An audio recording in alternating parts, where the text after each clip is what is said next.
Today we shot 105 grain, a professional series load with the 9mm. It had 105 grain CF at around 1,250 feet a second from a 5-inch barreled Glock.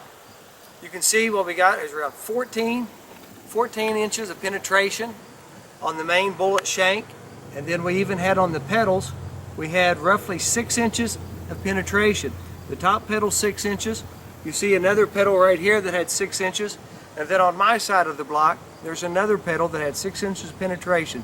So with the controlled fracturing, you have the main base slug that penetrates deep. That's what I said, we had 14 inches. The FBI requirement's 12 inches for our minimum, and so we're past that. And then all three of the pedals had 6 inches of penetration. And you see the tremendous damage done to the block.